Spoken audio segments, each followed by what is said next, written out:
Books make you hope. Books make you dream. Books make you laugh. Books make you scream. This is the Books That Make You show, discussing books with authors and experts, unraveling the inner pages of all the books that help make us who we are. Hosted by Desiree Duffy.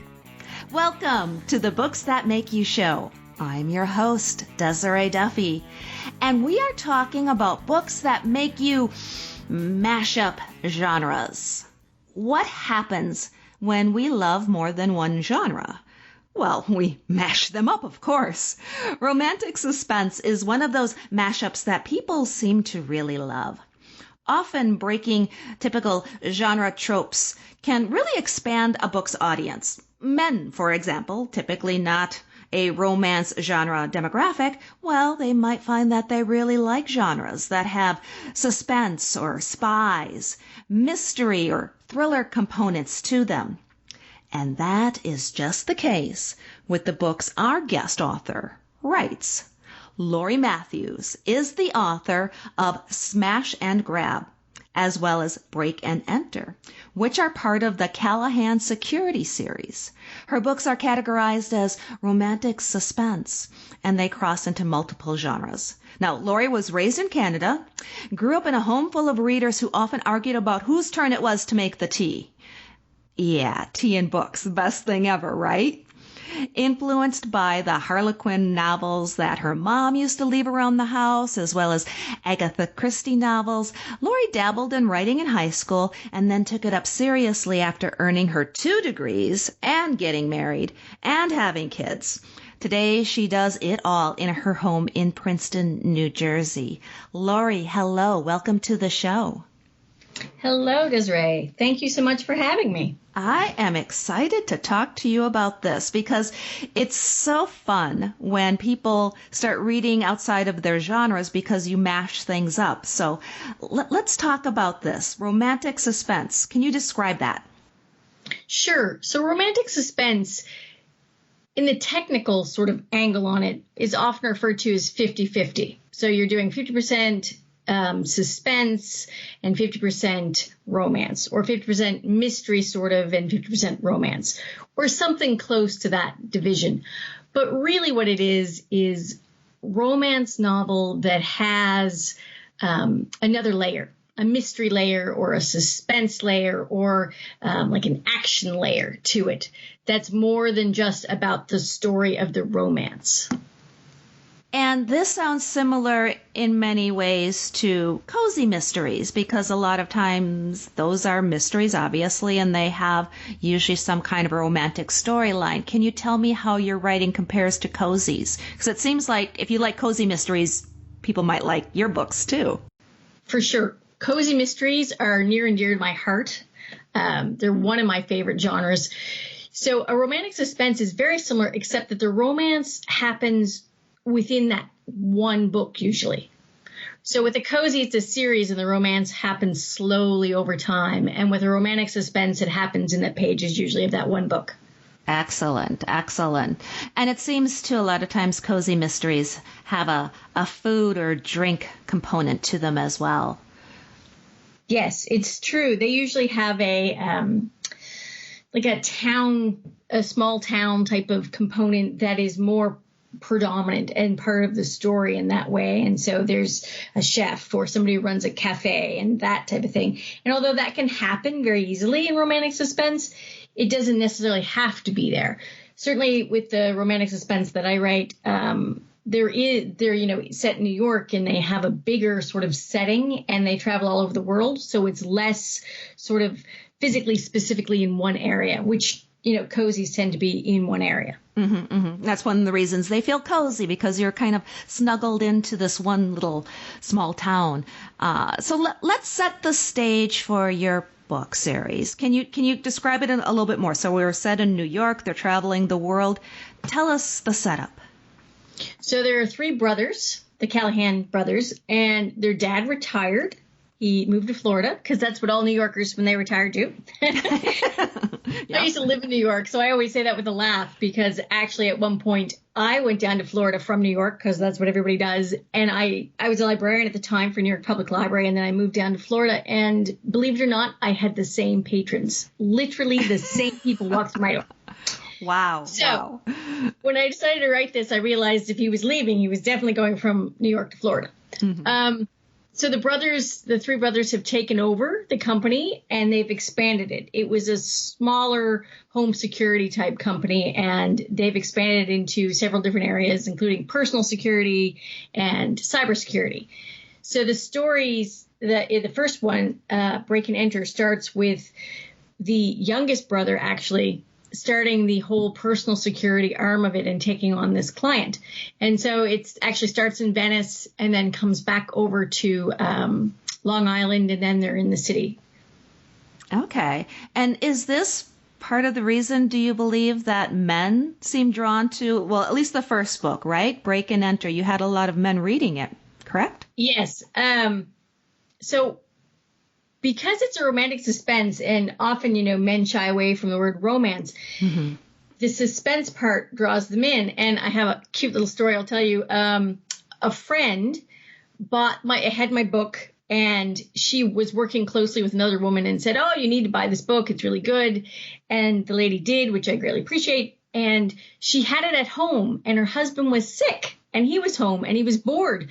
So he picked up my book and he read it cover to cover in a day and called his wife and said, "When's the next one?"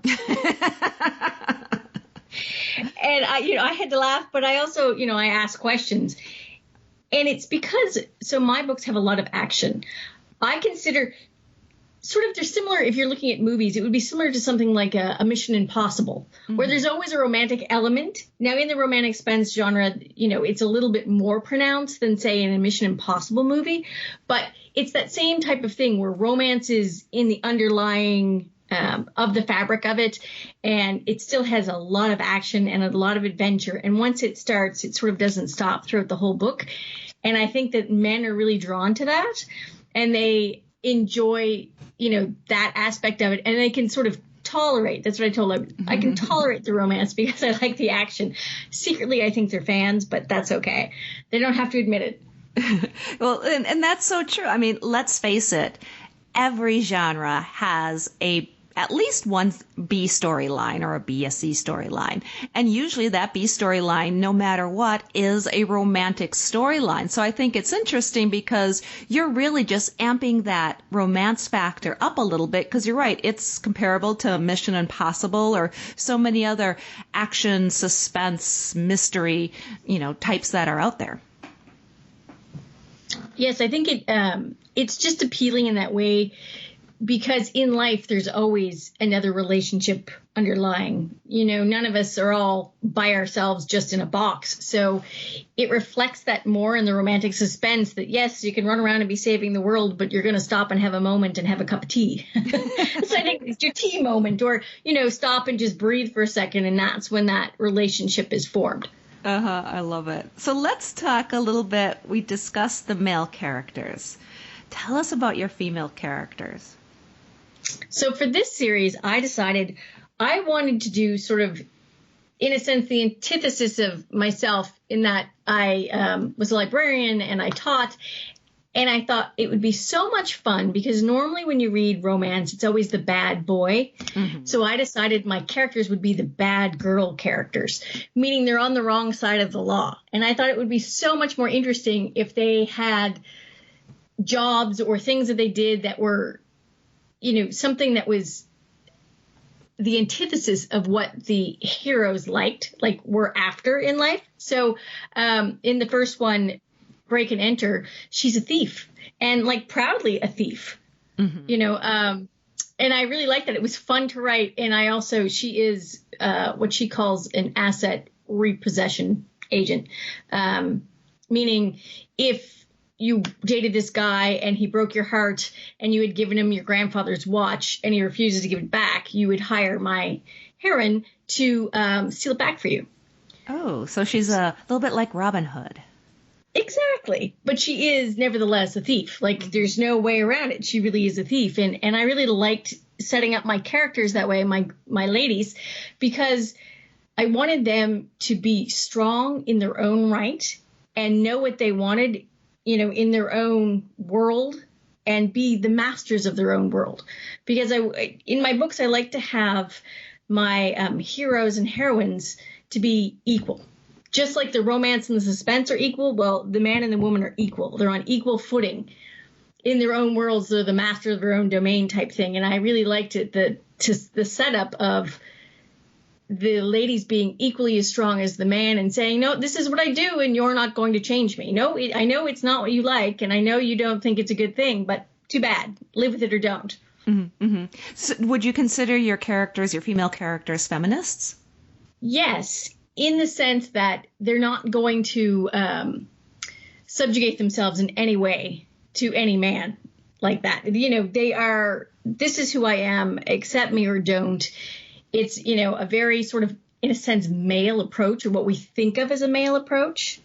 And I think that that's what I really enjoy writing with my characters, is having both the hero and the heroine have to work out that relationship. On top of all the other things that are going on and the bombs going off and everything else, they have to see each other as the equals that they are. That's fascinating. How exactly, let's talk about the craft a little bit. And especially as a former librarian, I have to assume that you are so incredibly well read then.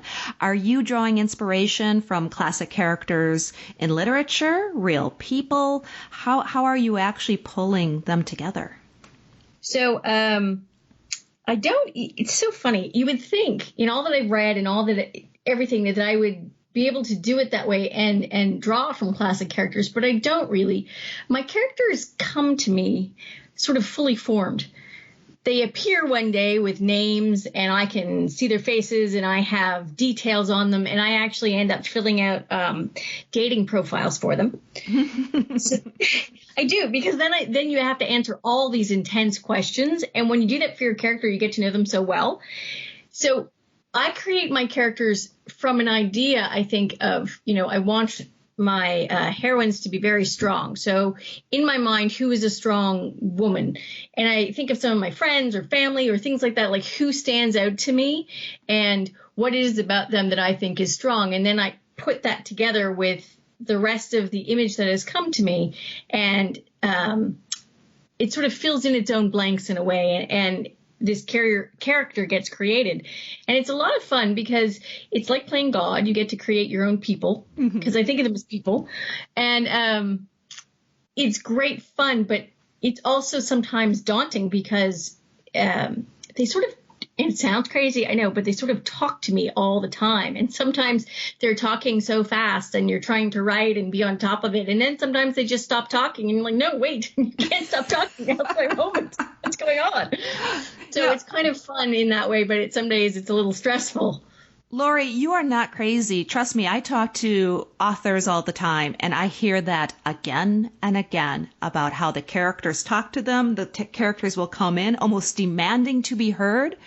It's a thing. That's a gift or a curse of being a writer, I guess. Who knows what exactly that is? Our imaginations popping to life or voices from beyond, but I hear that so often, Lori. Yes, well, I have to say I'm incredibly grateful for it, because it does make it easier in a sense that something is stirring and you can keep writing and writing and you hear that voice. Although I will say there are moments like at 2 a.m. when suddenly they start talking and you wake up and you think, I don't want to write now. And other times when you're like, okay, I'm all set. I have my cup of tea and I'm ready to write, and nothing happens. And you're like, wait, why aren't you talking now? But it really is a gift. I really appreciate that it happens for me that way, because it can be a struggle and it's tough some days. Yeah, well, character development, I mean, it is. It's very hard. It's very daunting to do, and to do it effectively and with such craftsmanship like you do. So congratulations for you doing that. And I love the fact that you create a dating profile for them. That's brilliant. I have to remember that myself. Good for you. So tell me a little bit more. What is it that you want your readers to take away from the series? What is it? Is there a lesson you want them to learn, or what do you want them to experience? Well, with romance, one of the things, the big messages of a romance novel, of any romance novel, is hope.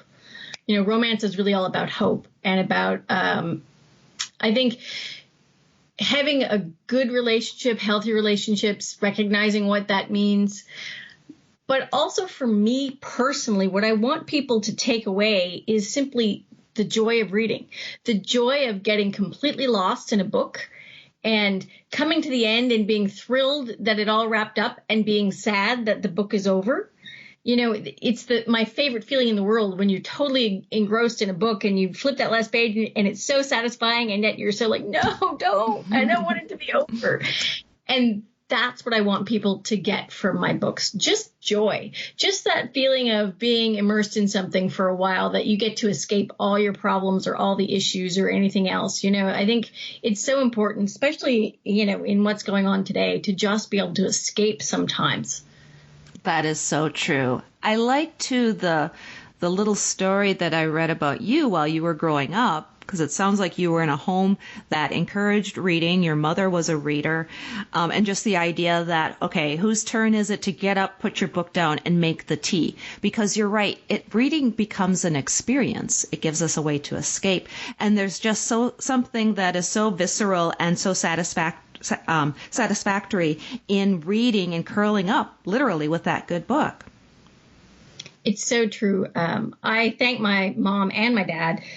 They were both readers, and I can tell you the number of times that my house would be dead silent, because I have two sisters as well, the five of us would be curled up in the same room reading and no one speaking. And then it would be like, okay, who's making tea? Like, we all want a cup of tea. It was so funny. But that's how I grew up. And reading was a huge part of my life. My mother, now, this was back when you could do certain things you can't do today in the same way. But my mother and my father, we lived outside of Halifax, and they would come into the city for groceries on Saturday, and they would drop my sisters and I at the library. And they would come back, like the library in the center of the city, and they would come back a few hours later and get us. So I spent every weekend at the library, at least for a few hours. And the number of books, and then they would come in and get books, and we would all go home and read. It sounds so geeky, but it was so much fun. It's some of our best memories sort of as a family. You know, we used to exchange books all the time and talk about them and that type of thing. So it was just a wonderful way to grow up and to get that appreciation of, like you said, curling up with a good book, and in my world, and a cup of tea, because they go hand in hand. Yep, exactly. Sometimes coffee and sometimes a glass of wine, but that's a different story. I'm with you there. Some books require a nice glass of wine, yeah. They do, usually in the evening. So, okay, you grew up in Canada, and we know that you moved to New York, and you've done a lot of traveling. Can you talk a little bit more? I know we've touched on it, but how your stories, how your characters are actually influenced by the places that you've lived and visited? So I try to set all my books somewhere I've been, because then I feel I have a better hold on the area, and then my characters have a better feel for it. So I love traveling. I think in a way, my dream job would be just to be a travel writer and fly around and see the world that way. But I like to go to as many different places as possible. And then as I'm there, I take a few notes so I can come back and recreate it as the setting of, you know, one of the books that I'm working on. And I think it opens up my brain. And, you know, of course, I take my children and my husband, and I think it opens up all of us to different cultures, and it opens up my mind to different ideas. And I think that really helps when I come back and sit down to write, because then I can put my characters in that situation, in that place, and have a good feel for how that would really be. Exactly. And that is so important. That's another thing that I hear from a lot of writers, is they're usually very well traveled, and they can do just that. They can pull from the different places that they've been for inspiration. So tell us, because I know that this is the second book in the series, yes, and you have another book coming out soon as well. Can you tell us about the next book in the series? Sure. So the one that's out now is called Smash and Grab, and the one that's coming out this summer is called Hit and Run. And those are sort of the three brothers' stories. So those are the first three books. And they're all, again, romantic suspense, and there's a lot of action, and they travel all around the world and from different spots. So they're a lot of fun, and they're sort of what I think of as quick reads. You get in and you read it and you get immersed in it, and then, you come out the other side. So they're a lot of fun, I think. And I've gotten a lot of good reviews, and people tell me that they really enjoy those stories. I love, too, that you have a different book for each brother, and you're focusing on the brothers in the series. That's really clever. I think it's in romance, a lot of times people automatically assume it's really all about the heroine, but a lot of times it's about the hero, especially with romantic suspense. We concentrate a little bit more on the hero in the sense that it tends to be, an action thing where you picture the man to be the action sort of hero as we're running through. And one of the great things that, again, when we were talking before about my characters, the heroine and hero being equal, is that if you read my books, when you read my books, hopefully, you will notice the heroine always rescues the hero at some point in the book. I love that. The big overall, the hero always comes to the rescue. But, if you pay attention and you read it, the heroine has already rescued the hero a couple times. Oh, I love that. That's excellent. Let me circle back. I'm interested in another craft question for you. So you've got these three guys. Did you plan the series this way from the beginning? Did you plot it out, or are you pantsing, or are you somewhere in between? What is it with you, plotter or pantser? So I'm a pantser. I knew the three brothers, and I had an idea there is sort of threads that go through all three books beyond just the relationship between the brothers. But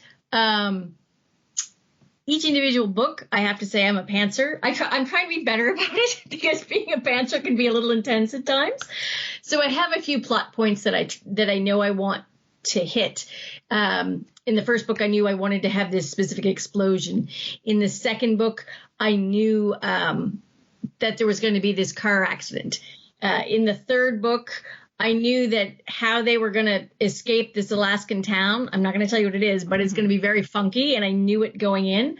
So I have points that I hit, but really I'm a pantser because I've tried to be a plotter and plot it all out, but then I'm bored by the time I get to the end because I already know what's going to happen. So I'd rather not know what's going to happen until I sit down and write it. Oh, that's hilarious. So tell me then, do you see, so we've got three books. Could there be a fourth one, or are you thinking maybe of starting a new series? So I believe, and I'm playing with that now, I have introduced characters in the first one that also work for the Callaghan Security Company. So even though it wouldn't be one of the brothers, I think there'll probably be 3 to 4 more stories out of it because I have those characters that I set up that, just heroes that work there. And I'm already starting to plan. The heroines are already starting to talk to me about what their story is going to be. So, and plus I have way too many fun places that I've been that I want to include. So I have to keep going. And where can people find Smash and Grab and Break and Enter for that matter? On Amazon and where else is it now? Barnes & Noble, Kobo. I think that's where I have them at the moment. iBooks is coming online shortly. And, of course, you can visit my website, LoriMatthewsBooks.com. And I'm on all the social media, so you can find me on Facebook and Instagram and Twitter. Track me down. Come find me. Say hello. Excellent. Well, we will absolutely track you down. I do have one more question, though. When we talk about fiction and reading fiction and why people enjoy reading fiction and writing fiction, what is it that you enjoy about reading and writing fiction? I like to play God. I confess it. There it is. It's so much fun when you write it that I'll tell you a little story. A friend of mine sadly was getting divorced, and her ex was not being very kind in so many ways. And so I said, hey, look, I'm going to, I'm writing this book. Would you like me to include him? And if so, how would you like me to kill him? And she told me. And so I included the character and I killed him the way she wanted. And it's just so much fun because I get to play God. And I'm like, look, you can kill him. How do you want to kill him? And so she killed the character. And it was just fun fun. And I enjoy that aspect of writing, that I get to create these characters and do whatever I want with them. And as long as it makes sense, it's great. And it was a little stress relief for her. So that came around for both of us, and it was lots of fun. Yeah, well, that is one of the beauties of writing. There's a certain release element and playing God and being in control and doing things the way you want. That's incredibly liberating, isn't it? It really is. And then even just reading fiction to me is the art of getting lost in a story. And I like nonfiction too, but it's so real. And I don't know about anyone else, but I totally need to escape. I just have those moments when I think I just need to sit down and escape from too much reality some days. And so fiction for me has always been the escape, even more so than television or movies or anything else. Picking up a good book has always brought back, I guess, the fond memories of childhood, of just being immersed and being with family. And it's always such a light for me. Oh, yeah, exactly. A comfort spot for us.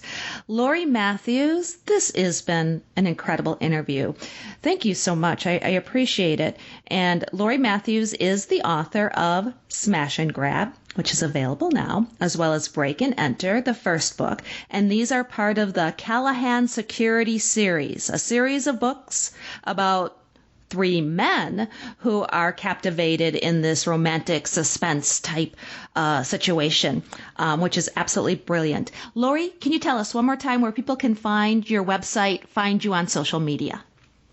Sure. My website is lauriematthewsbooks.com. That's with 2 T's. I should always say that. Mm-hmm. And you can find me under Laurie Matthews Books on Facebook, Instagram, Twitter, and of course you can get my stuff on Amazon, Barnes & Noble, Kobo.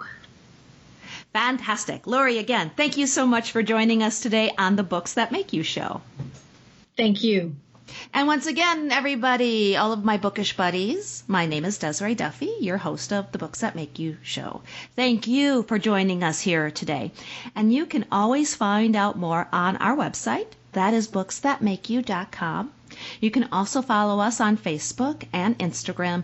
And don't forget to sign up for our newsletter, because we're always giving away lots of bookish goodies and having fun prizes and telling you about books that are coming soon and bringing you great interviews with authors and people in the bookish world, just like our friend here, Laurie Matthews.